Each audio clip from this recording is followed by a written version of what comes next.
mention that, I would imagine, but if not, feel free to. All right, well, let's go ahead and get started, y'all. It's just a couple minutes after 12. My name is Jay Keck. I'm the Habitat Education Manager for the South Carolina Wildlife Federation. We've been around for 91 years. I guess the acronym that best describes us is CARE, so conservation advocacy. So we support all those good laws that support wildlife and support other conservation organizations around here, like the aquarium is a really good place, and they do really cool things. So big advocates of them. Restoration, you know, we put up a lot of pollinator gardens. We've been putting up, I think we put up 370 prothonotary warbler boxes in the last 3 years. And then education is a huge thing, you know, it's a big part of what we do. And that's what you're attending today. And Zach's going to talk about purple martins and his journey. So I've known Zach. I kind of stalked him on eBird and saw that, you know, there was a fella that was reporting birds about 5 or 6 years ago in Lexington. You know, I was kind of new to the area, so I just went to his place of work and I asked for Zach, and he probably thought I was really weird, but that's okay. We're friends now, and met him down there. So we're buddies. You know, and birds and nature brought us together. And he's been on a really cool journey, I guess, the last 4 or 5 years, documenting and creating a full-length, you know, a film on purple martins. And I just want him to tell his story. I want y'all to learn about purple martins. And if you've never experienced the purple martins on Lake Murray in the summertime, you know, July, August, please get out there. I mean, it's an amazing place. It's an amazing spectacle, and it'll make you feel like a kid again. You know, when you're an adult, a lot of times you get kind of complacent, get kind of bored, and there's not too many wow moments. But my wife calls it a JCAT guarantee, but I can almost guarantee you that you will be wowed as an adult when you go out to Baum Island. So if you've never done it, please go out there. It's absolutely amazing. Make sure your chat, whenever you submit a question, and please do so during the presentation, because I'll interrupt Zach and ask him the question, so he's not just talking for 40 minutes straight. But make sure your chat is going to panelists and attendees, not just panelists. Just make sure it's going to panelists and attendees, so everybody can see your question. All right, so Zach Steinhauser, he's the purple martin man. I had to squeeze that in. So Zach, give us a little bit of information about you, and then, you know, get started. Yeah, for sure.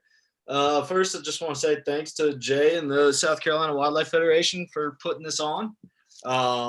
Like Jay said, my name is Zach Steinhauser. I am a naturalist here in Lexington, South Carolina, and I work for Wingard's Market, which is a family-owned garden center in Lexington, and I work as their backyard wildlife specialist and work with our clientele to better attract and better equip their yards to be more sustainable and more suitable for wildlife. So mostly that's for backyard birds and backyard pollinators, but we work with all different kinds of wildlife, whether it's snakes, lizards, turtles, birds, squirrels, bees, butterflies, you name it. We do our best to make sure you can try and see it in your yard. And also a little background is I have been running guided boat charters on Lake Murray for the past 5 years now. Yes. And I'm a licensed U.S. Coast Guard captain, and I take people out to Baum Island in the summer when purple martins are all gathering up. And purple martins are a special bird to me. I didn't think they were going to be so special to me, but hopefully after I give you all this presentation of kind of purple martins, their biology, and what we as humans can do to kind of better keep them around in our communities, they might be a little more special to y'all. So I'm going to get started. And as you can see, there's a beautiful male purple martin in our front slide. But for starters, hold on. There. For starters, purple martins are a species of swallow here in North America. So kind of the more notable swallows you've probably encountered are probably barn swallows. They are if you're ever driving under an underpass or something like that, or going under a bridge and you just see all these birds with like these little mud nests up on kind of the undergirth of the bridges in those structures, those are typically either barn swallows, which is up in the top left, or they are cliff swallows, which is in the bottom middle. We also have birds, other swallow species like tree swallows, which kind of have that very beautiful aqua blue coloration to them. We also get bank swallows who will migrate through, and we get northern rough-winged swallows. But purple martins are North America's largest swallow that we can see. So, in martins themselves, they have sexual dimorphism, so the males and females look different. If any of y'all have ever been out to the Bomb Island Roost, you will probably have seen a lot of these martins flying around and see probably some with a grayish underbelly. You were seeing the females and probably either the subadult males or the juveniles. Adult male purple martins, they are going to be that kind of dark purple bluish coloration when they're fully matured. But the females and the juveniles, they kind of retain their grayish whitish coloration. Martins are a migratory species of songbird here in North America, like a lot of swallows. They are migrating back and forth between North and South America every year. And that's because they are chasing all the different bug life that comes with the changes in the seasons. So, for instance, we're going to have spring here in a couple of short weeks. And so as temperatures are warming up, insect life that's been dormant is going to explode. And so we're going to have all these insects around, and all these birds that have been hanging out in Central and South America for the winters. They're going to be migrating up, some through the Caribbean, others through Central America. And you can see at the Yucatan Peninsula in Mexico, some birds are going to be flying across the Gulf of Mexico, which is it's a 24-hour flight nonstop across the Gulf of Mexico. To get to either kind of the Gulf Coast. Typically, they'll land in the Mississippi River Delta in Louisiana, or somewhere on the Gulf Coast of Florida. And then other birds are going to be flying up through Mexico and hanging out on the West Coast as well. Now, a lot of people will think that migratory birds will nest in both North and South America. That's not true. They are only nesting in North America, as there's this huge abundance of resources that they can feed upon. Speaking of bugs and how purple martins love to eat bugs, martins are what's considered an aerial insectivore. So they are eating anything from dragonflies and butterflies, beetles, moths, wasps. Basically, if it flies, it's food to a purple martin. And a lot of people think martins are mosquito control. That was a great PR campaign way back in the day. However, mosquitoes make up about 3% of a martin's diet. And that's just because mosquitoes don't fly as high as purple martins typically do. So they're not feeding on mosquitoes as much, but they are feeding on dragonflies, which are one of the mosquito's top predator. Cool thing about that is, as martins are taking out dragonflies, they're inadvertently helping the bat population by taking out the competition. So when bats come out at night, they're feeding on all the mosquitoes that the dragonflies haven't been able to feed on. And not only are martins eating in the air and catching insects, but they're also drinking and bathing while they're flying too.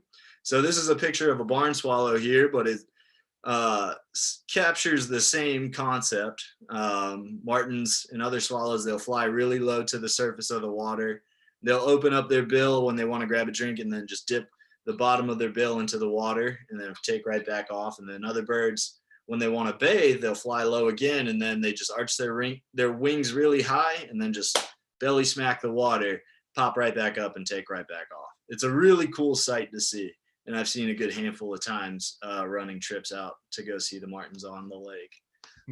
If you have a pond, or if you're out on the lake and you see just a flock of martins all gathering up a little ways away from the island, odds are they're going to be bathing. So it's a really cool sight to see.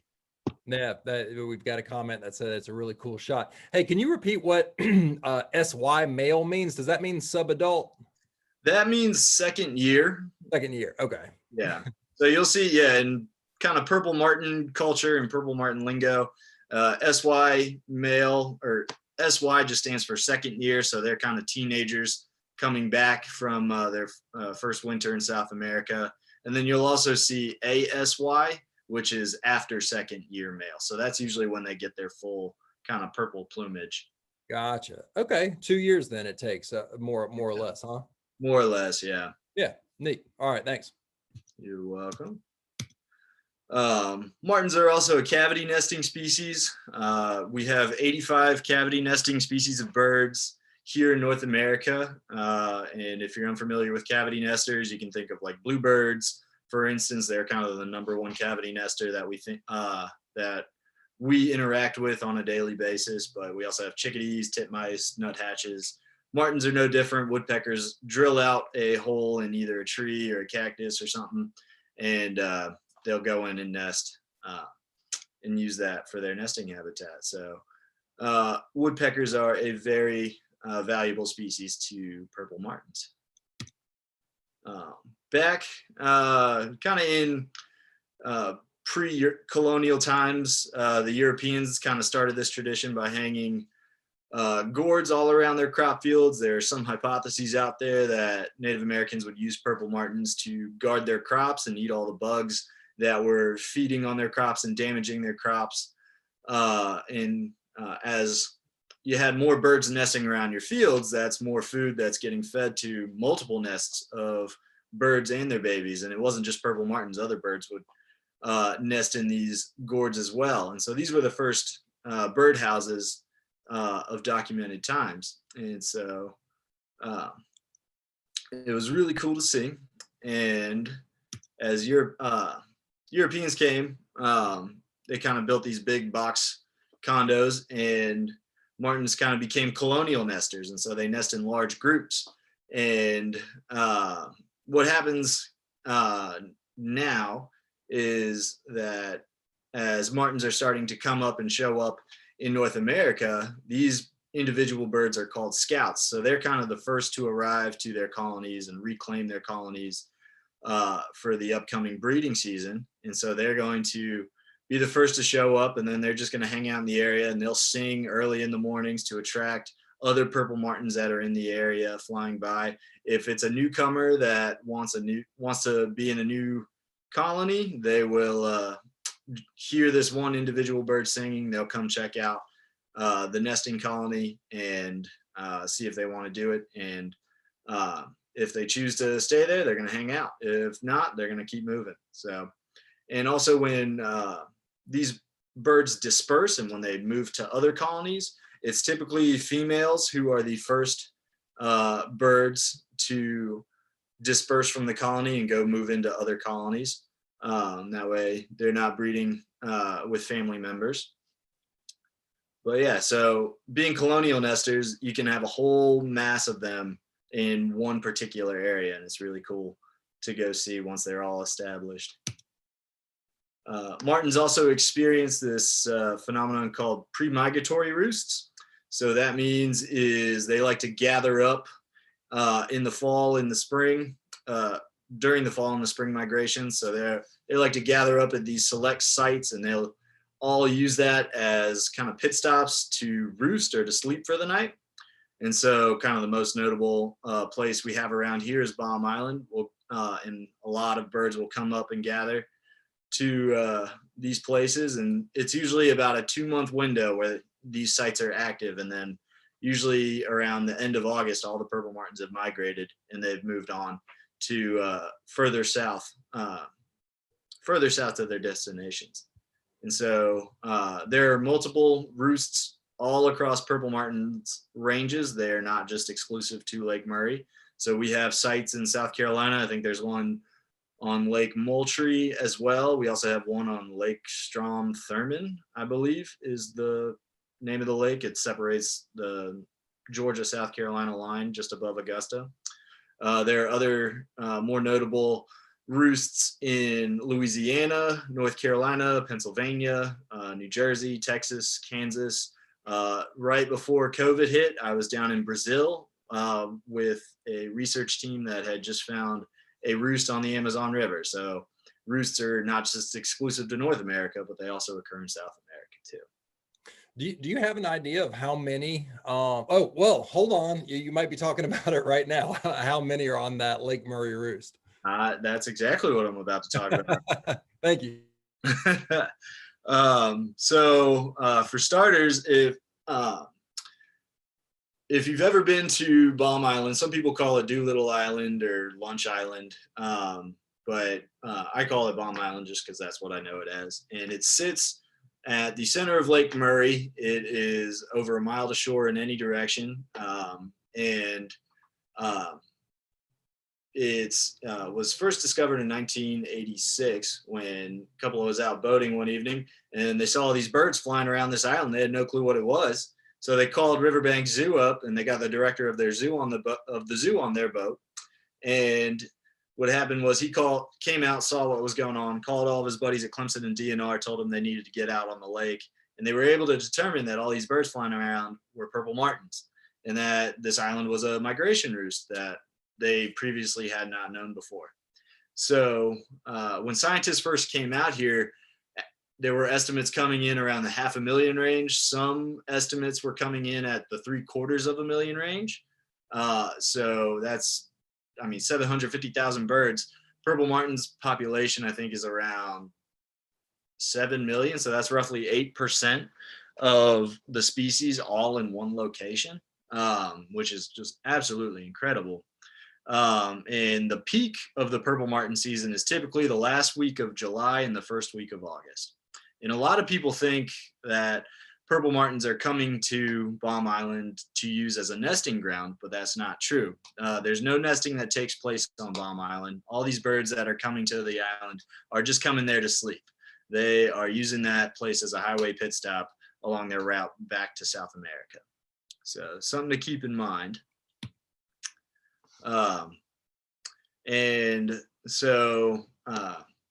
Moving forward, purple martins have kind of been showing declines across their range for the past 50 years or so.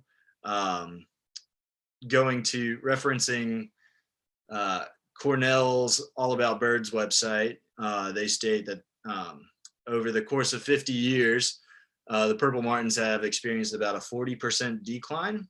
So from between 1966 and 2016 was a 40% decline.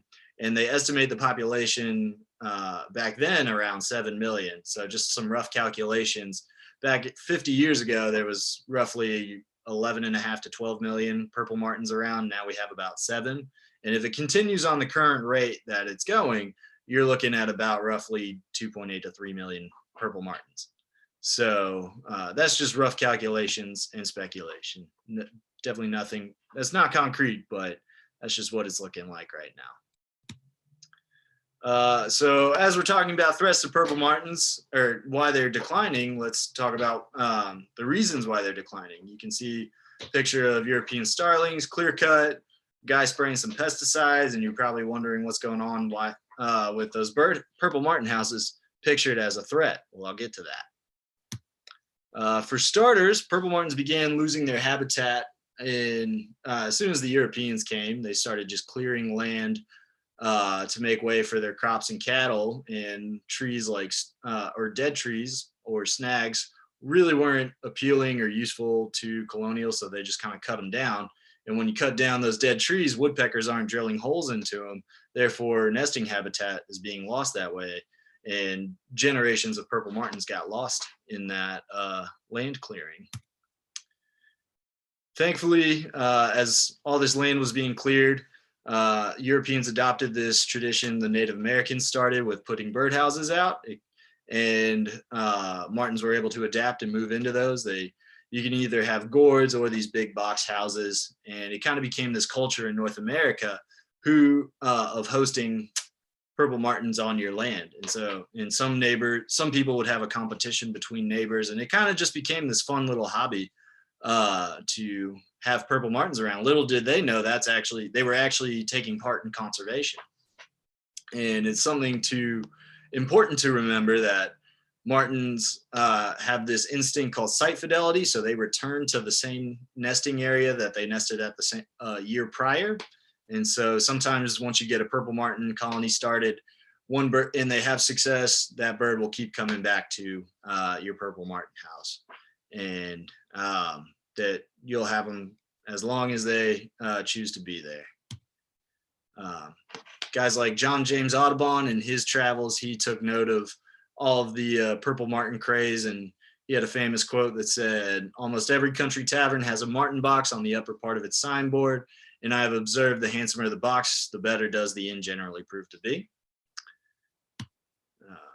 And so as all this land was getting cleared and all these houses were going up, more and more generations of purple martins kind of became hardwired to identify these man-made structures as nesting habitat.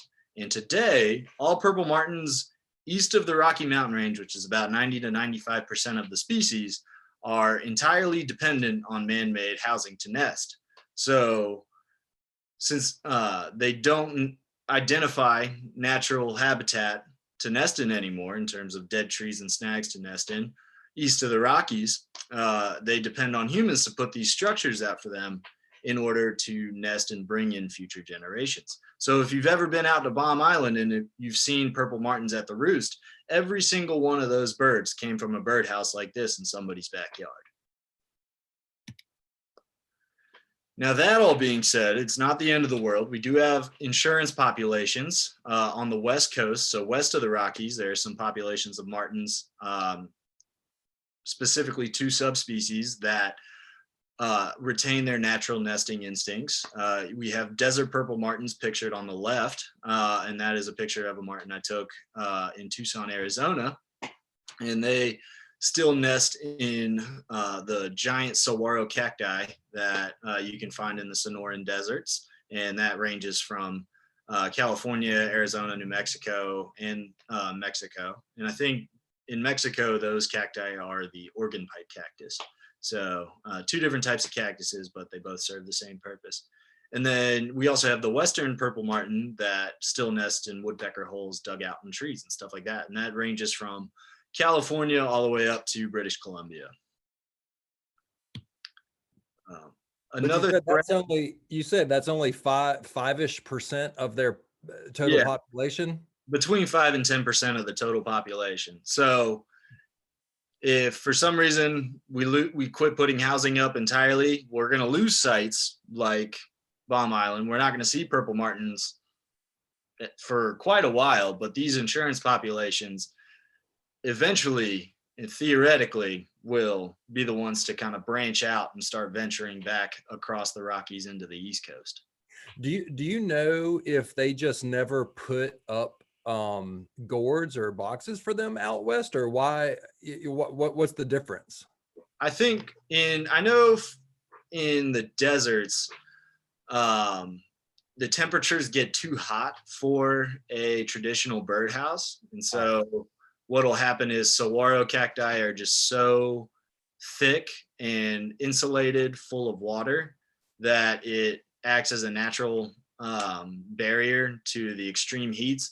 Like it was reaching like 105 to 110 degrees at like 10 in the morning in the summer months when martins are nesting out there. And so if a traditional birdhouse was put out there, whether it was a metal martin box, those birds would easily cook to a very well done purple martin inside that box. And so it's difficult to put housing out in the desert. As for the western populations, I don't know if it's more tribal specific. So I know the primary two tribes that were documented hanging birdhouses out were the Choctaw and Chickasaw nations, and they were observed kind of more first observed I think in the Alabama region, but don't quote me on that. East of the Rockies. Yeah, but they were east of the Rockies. Yep. And so that tradition was kind of noted more east of the Rockies, but never made its way west. Okay. And just another question says, are we doing anything to protect those two subspecies, or, the two Western species from future habitat loss? Um, I can't speak to the Western purple martins, the one pictured on the right. I'm sure we're doing everything we can to protect land and habitat for martins in the regard to allow woodpeckers to create those natural nesting cavities. I know there are efforts being made by the Purple Martin Conservation Association to work with local scientists in those areas to make sure that we don't create this dependency. And then as for the desert purple martins, out west, there is a lot of federally protected land that isn't developed. And so, and won't ever be developed, I should say also. And I know the city of Tucson, I don't know if it's the county, but they have laws in place to where if you're going to develop an area, you have to make an effort to relocate saguaro cacti. So that meaning if you're going to develop a land, you have to take all the established saguaro cacti and either take them and plant them elsewhere, or kind of hold them in an area where they're potted up and still just trying to find areas to replace them. So you can't just kind of go in and bulldoze and clear out purple martins. There's not a lot of land to do that to begin with. And if that does happen, the saguaro cacti that they depend on have to get moved. So we don't lose that habitat that way. Thank you. Cool beans. Other threats martins face back in the early 1900s in New York City. People had a couple different groups had introduced house sparrows and European starlings. If you've ever been to like Walmart or Home Depot or any big box store, odds are you've seen these birds nesting in the signs. They are a very adaptable species. They're not native here. And they're also cavity nesters. And so they will move into cavities of other nesting birds. Sometimes they will fight with birds. In some instances, they'll either push out nesting pairs of birds, or they'll just kill the current occupants and either build nests on top of that, or they'll just remove all of the eggs. And so they are a very adaptable species, and they're a vicious species. And so the introduction of these birds, when they came in, whatever little habitat was left for the natural nesting purple martins on the East Coast was then taken up by these two foreign invaders here. So they've caused a problem, and it's not just purple martins, it's other species of cavity nesters that suffer and have to deal with them. And so it takes active management if you ever put up purple martin housing and you have starlings and sparrows show up. Hey, Zach, really cool stuff there. We do have one question that was just submitted, but somebody has bluebirds nesting on in their martin houses. Are they, I don't want to say are they a problem, but do they inhibit the martins? They can, and I'll get to that in a little bit. All right. Good question. Yeah, stick a pin in that, whoever asked that. We'll circle back to it. Another threat martins face and other aerial insectivores face is the use of commercial pesticides. Purple martin declines and aerial insectivore declines have just been dropping precipitously in the past probably 20 years.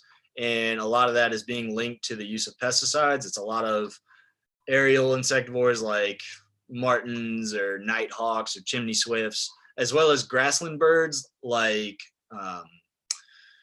quail and meadowlarks and bobolinks and stuff like that. And so the common denominator that scientists have been able to identify is the use of pesticides. And the reason these birds are declining because of pesticides is that the pesticides are wiping out all of their food.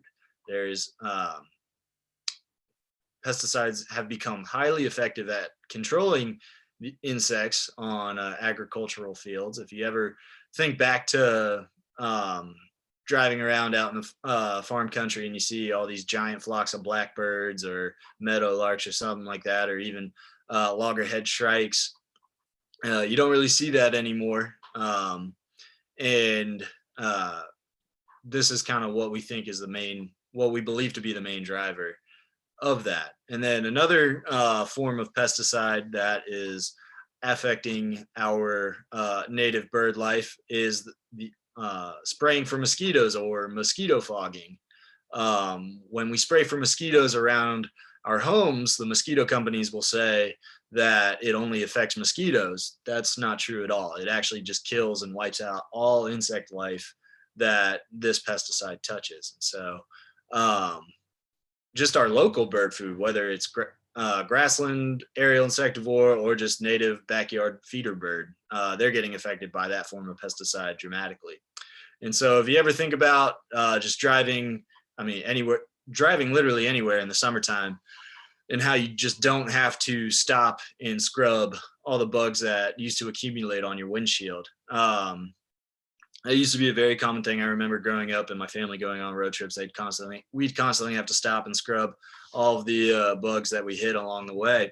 And we just don't have to do that anymore. Even anytime I drive and I'm going all over the Southeast, I very rarely have to scrub my windshield. So it's something to think about after you go home from this. Now, here's where y'all come in. For starters, as we were just talking about pesticides, you can, to immediately benefit and conserve purple martins, you can start to make your yard more insect friendly. Whether it's gardening for pollinators, so planting a whole bunch of native plants, native flowers that bumblebees, butterflies, any kind of insect loves to come and feed on the pollen and the nectar. That immediately benefits birds, whether it's martins or chickadees, bluebirds, whatever. Another thing you can do is you can reduce your pesticide use. So I'm not saying completely eradicate it. You may have to use it where it need be. But if you have a chance where you don't have to use it, I'd recommend you don't have to, or you shouldn't if you don't have to, right? There are less invasive or less effective means of mosquito control. And what I mean by that is in terms of pesticides, fogging for mosquitoes is a very effective way to get rid of mosquitoes. However, you can also get rid of mosquitoes by buying devices like mosquito vacuums. And these are machines that just you sit out in kind of your backyard and they just kind of suck up mosquitoes as they're flying around in the night. You can also, there are devices that you can put out that mosquitoes will lay their eggs in, but the solution that the mosquitoes are laying their eggs in are the larvae are unable to develop fully into mosquitoes once they're in that larva. So the more bugs you have, that means the more bird food you got, and the more bird food you got around your home, that means the more birds you're going to see in your backyard. Secondly, and more importantly, you can put up a purple martin house. Who would have thought it'd be easy to conserve wildlife by putting bird houses out, right? And so if you choose to put up a purple martin house, you might want to think of a few things. Martins like to have a more clear, open habitat. So if you live on the lake, if you live on a field or something, you need to be about 30 to 40 feet from trees and structures. That's kind of the book answer for the distance between your martin house and anything else. So here's some examples of ideal habitat. You have a big field, you might live on the lake, you have a big open clean yard, you might live on a farm. That's great habitat for martins. Martins are gliders. They can't really bob and weave between tree branches the way our backyard birds do typically. So you want to think about giving them open flyways that they can kind of get in and out of pretty easily. Some unideal habitat would be if you live kind of in a woodland habitat setting, or if you live in one of these super tight neighborhoods that keep popping up all over the place here in South Carolina. I say that I've worked with a woman who lives down near Charleston, and she lives in one of these neighborhoods. And it's she managed to establish a colony of purple martins, but she also managed to uh, burn her bridges with her neighbors at the same time. So she's dealing with more people instead of wildlife in that regard. Hey, Zach, real fast. Yeah. We got a comment in Myrtle Beach or a question. They in that area they spray fog every week, and she's asking if it's hopeless to put up a martin house there. Not necessarily. Because martins, they are still wild animals, so they are adaptable and they can go and feed on other insects, go other places. They fly hundreds of miles a day feeding on insects, so they're adaptable. It's definitely kind of a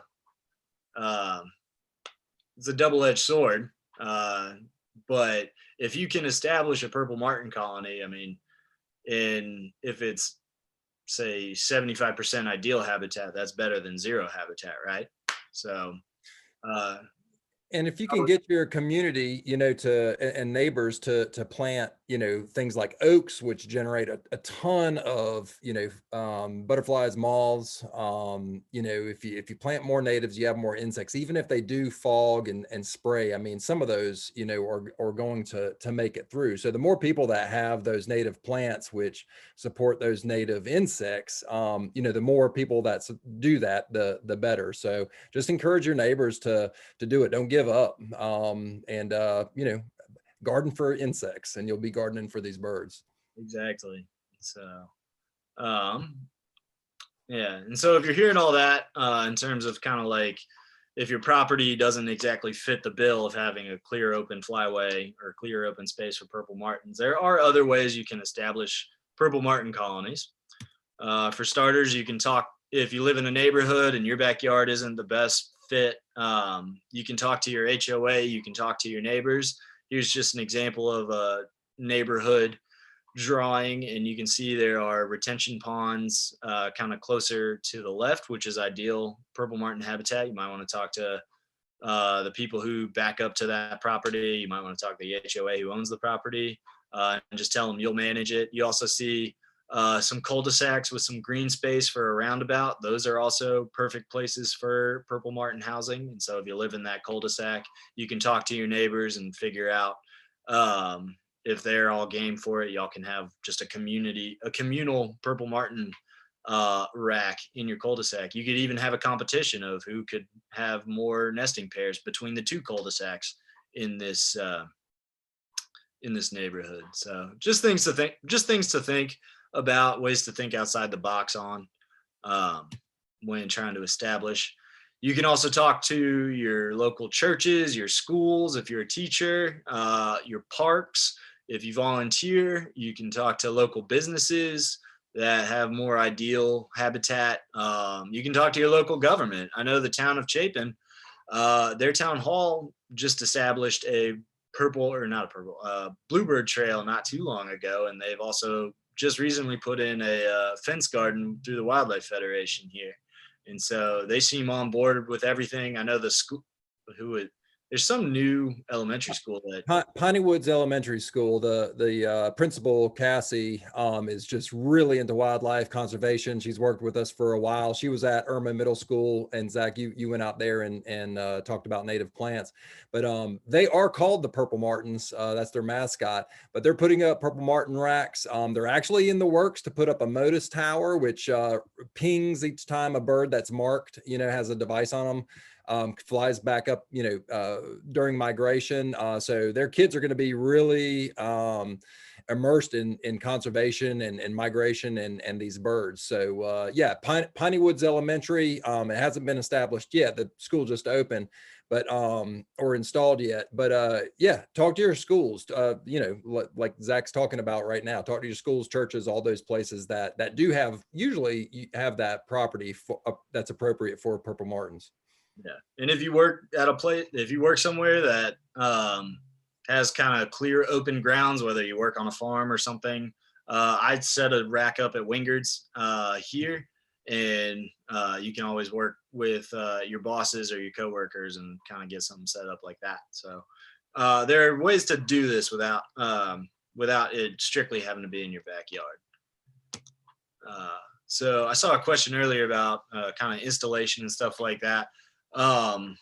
When it comes to installing a purple martin rack, you want it kind of, the recommended height is about 10 feet off the ground. I think this one's 12 feet. And you want it high up just so it can protect the birds from predators that would be on the ground, whether it's your family dog or raccoons or coyotes or something trying to get after the birds.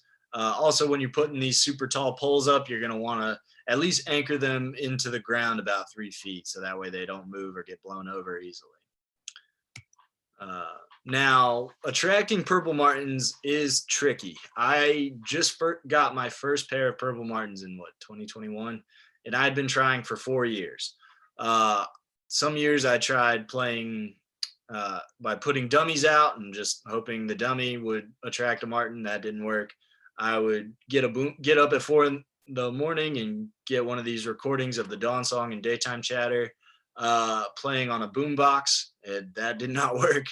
There was one year I just did nothing and tried to do hope nature would take care of it. That didn't work. And so kind of the the silver bullet that did the trick for me was this device called a songbird magnet. And it's this green little box right here in the bottom center.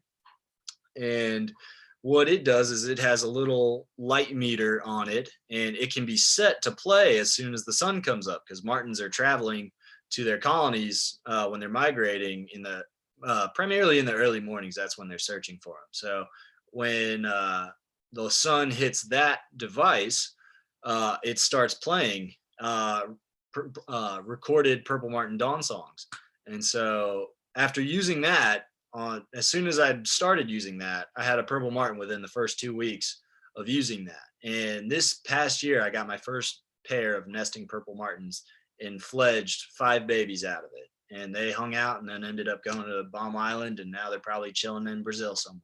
So if you're going to get started, I highly recommend you get that the songbird magnet.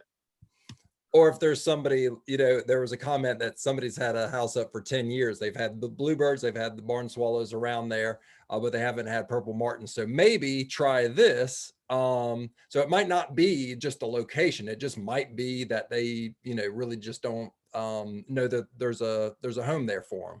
Exactly. And so when it comes to picking your houses, houses come in all kinds of shapes and sizes. This pictured here is what's referred to as a T14. That's because it has 14 compartments in it, so you can get up to 28 birds all hanging out in this one complex. They can be wood or aluminum.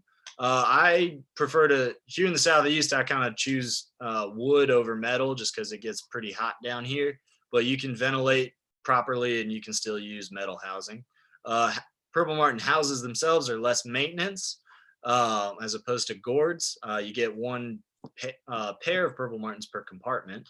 And then in sticking just one traditional like bluebird box out, that's not going to be enough to attract purple martins. You're going to need something with multiple compartments.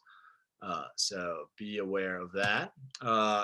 You can also use gourds. They are kind of the cultural choice here in the Southeast. There's a few gourd growers out in kind of the Gilbert area that you can look to, although I don't think they have phone numbers. You just kind of have to drive around the country and look for purple martin gourd signs for sale.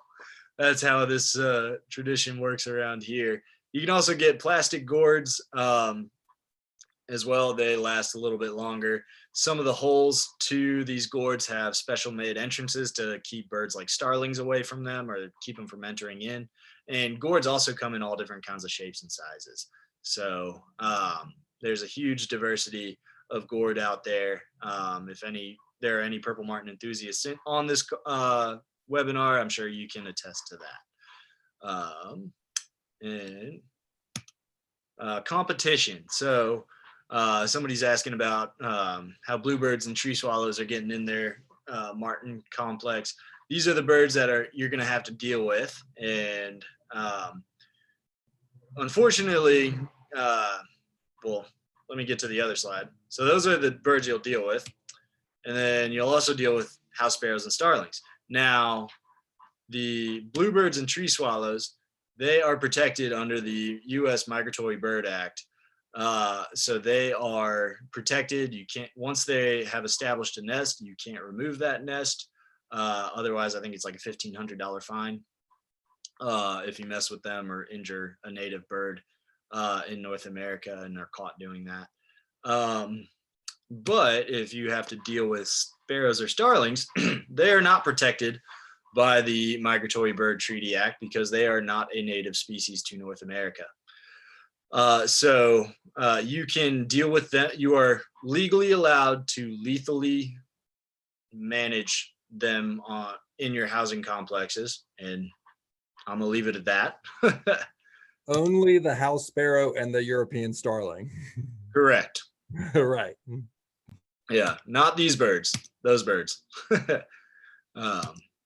Now, dealing with competition. So let's say you got bluebirds in your martin house. What I typically do to deal with bluebirds and tree swallows, because I have to deal with both on one of my racks, is I will take down all of my gourds that are on my purple martin rack. And then what I do is provide like a dummy house or a gourd off to the side, about 40 to 50 feet away from the actual purple martin rack. And I allow those competing birds to establish themselves in that other house, and they're going to stick to that house once they've laid eggs. So if you see they're building nests and there are no eggs present yet, and you go ahead and put your martin gourds back up, what's going to happen is those competing birds are going to jump back to the purple martin house. So you're going to want to wait until they have laid eggs into that other house that you have set off to the side for these birds. Once they lay eggs, they are committed to that site. And then once you see eggs in that other nest, you can put your gourds back up and continue to wait for purple martins. So something to think about there. And also, you probably want to set up maybe one or two, just a couple more nest boxes on your property just to provide more habitat for the birds. You're also going to want to protect the competitors as much as as annoying as that can be, because if a snake moves in and takes out the competitor's nest, they'll want to move to your purple martin rack and they can chase off your purple martins that way. So purple martins are a very high maintenance bird, y'all. And once you get purple martins nesting, you can start doing nest checks if you'd like. This is totally up to you whether you want to do it or not. But you can start checking your rack to see if your birds are nesting. You can look in there. This is what a purple martin nest looks like. Pine straw typically with some green leaves as the nest cup. You'll want to check, if you're going to do checks, you'll want to check once a week. And what you can do is also just look around the base of your martin rack, see if there are any fallen chicks, for example, or if you see an owl pellet that knows you got a problem going on there. And you can also just keep track of the growth of your babies.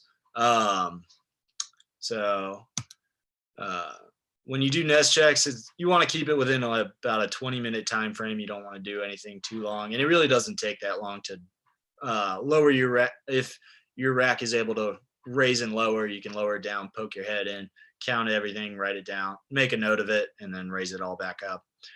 You'll want to do this until the chicks have fledged or left the nest. And then that usually takes about 28 days, 1 month really. And the whole nest building process to chick fledging process takes about 6 weeks. So roughly 6 checks, more or less. And then once martins have fledged, they are going to hang out around your colony for a little while. Mom and dad are going to be showing them the ropes and still feeding them, but they're going to be out flying around, starting to learn what it takes to be a purple martin, get them prepped and ready to head to Brazil. And then after about maybe a week to a week and a half, they're all going to head to a migration roost. So if you get a purple martin colony started here in the Lake Murray area and you see your babies, they all take off. Once they're gone, you know where they are. They're hanging out at Balm Island. So, and then you can come on a chartered Purple Martin boat tour with me and go see your babies and all 50,000 other relatives of theirs. Some problems you can encounter with being a Purple Martin landlord: you can have predators, you can have a chick that jumps too early, you can get a capped egg. That's kind of more for the more hardcore Martin enthusiast. And so a capped egg is when a chick is unable to break out of its eggshell properly. And then you can also deal with nest parasites, and that might be the cause for a premature fledging. All easy fixes to deal with. So when you deal with predators, excuse me, you have snakes, owls, raccoons, hawks. Those are going to be the common predators you will encounter harassing your Purple Martin colony. And the way you deal with them is, for snakes and raccoons, you can put up a stove pipe baffle on your Purple Martin pole, and that keeps from snakes and raccoons from climbing up. It's just a giant cone or a giant tube, and the animals crawl up till they can't keep crawling anymore. The device just is too much of a hassle to crawl around.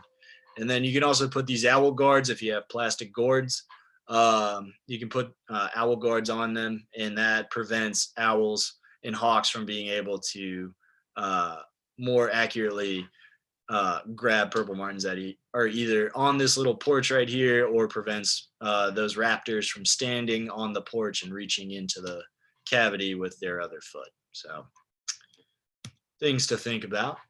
For more information about Purple Martins and Purple Martin landlording, you can contact the Purple Martin Conservation Association. They're an organization in Northwest Pennsylvania who are strictly dedicated to working with Purple Martin landlords and keeping Purple Martin populations healthy all around the world. And so they are currently working on migration studies and figuring out all the different routes that martins are taking to get between here and the Amazon, and protecting all the areas in between. So, and they also have citizen science projects that you can be a part of.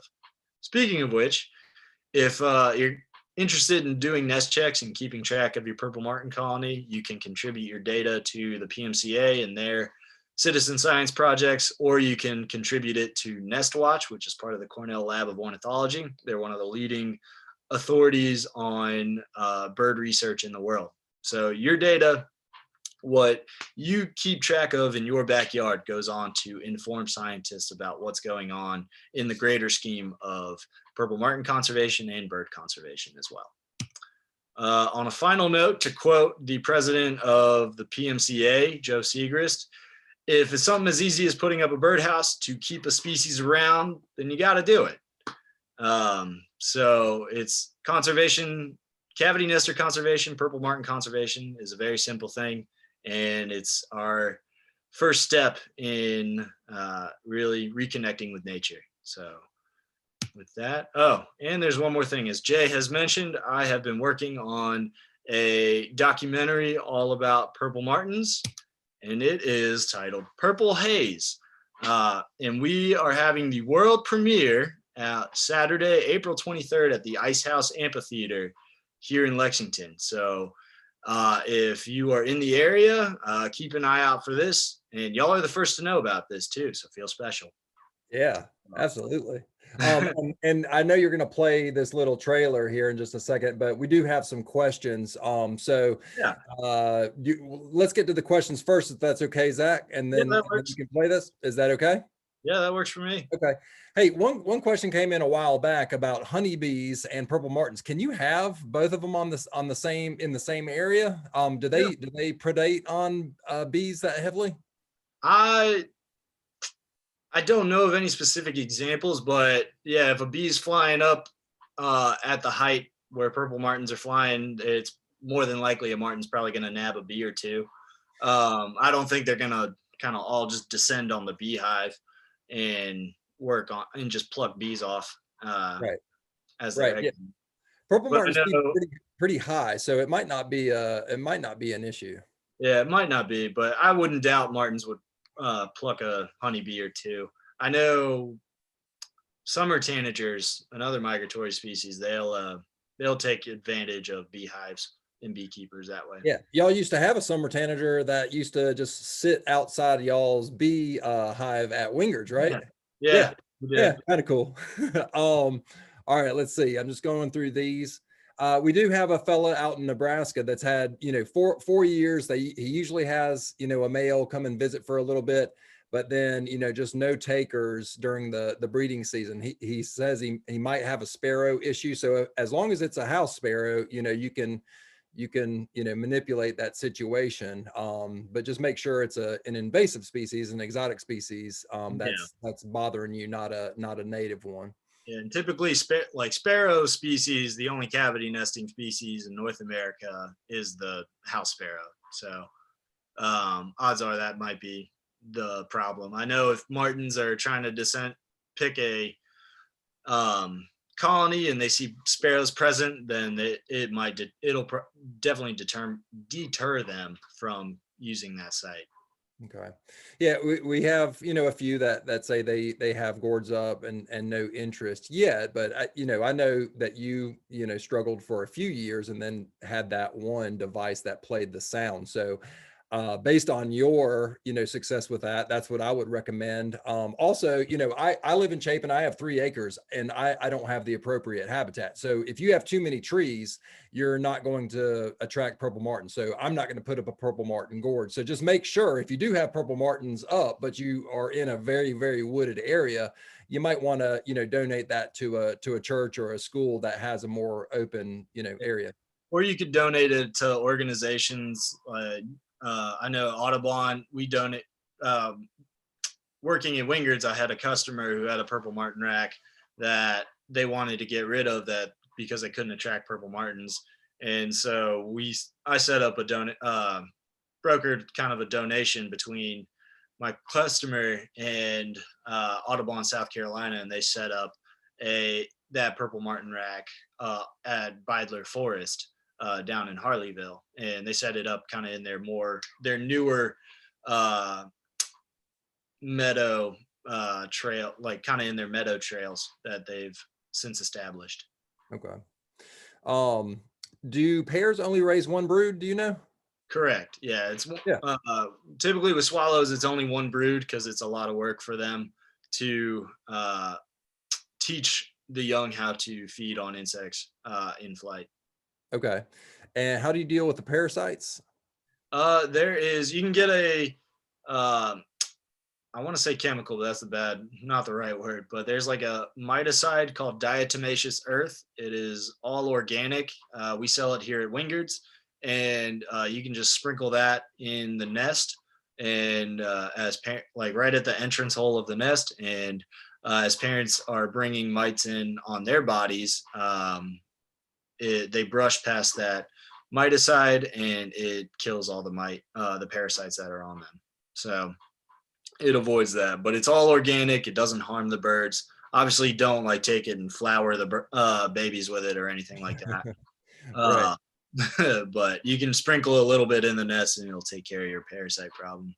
And there's quite a few other comments and questions, but what I'll do, because I know we're past an hour right now and folks might need to get back to work, but let's go ahead and play this trailer and I'll get back with Zach, answer those questions. And whenever we email you the link for the YouTube, this presentation, I'll get those questions answered on that as well. Okay, cool. Moving forward. Yeah. So as Jay was saying, I've been working on a documentary all about these purple martins. When I first heard the fact that they only nest in man-made birdhouses, it just sparked, the light went off in my head, and I felt like I needed to do something. And so for the past 5 years, I've been working on a documentary with leading experts on purple martins and songbird research. And it's taken me all over from Pennsylvania to South Carolina, down to Florida, over to Arizona, and even as far south as Brazil as purple martins, as new research is being done on purple martins. So with that, I am going to play the trailer for the film. I was 5 years old when I first saw the Lake Murray purple martins. so thick with birds it blacks out the sky. 20 years later, I learned something about them that I didn't think was possible.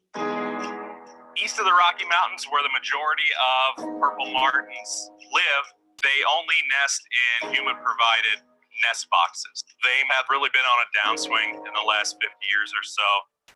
In my grandparents' time, it was very popular to build market houses.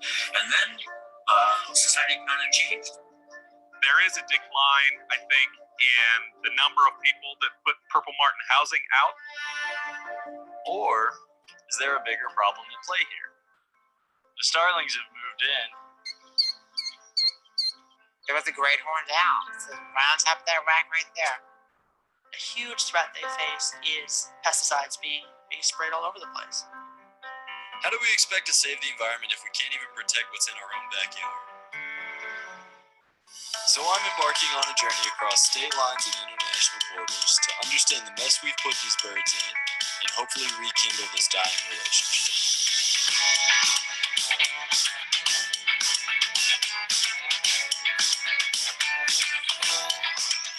We think this may be the year we're going to have 1,000 nesting pies. It is Heather Brooks Chappelle approved.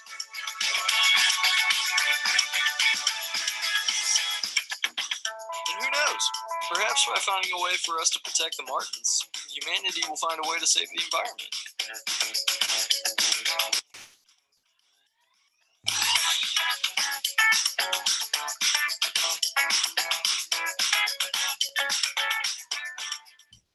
That's cool, man. I'm proud of you.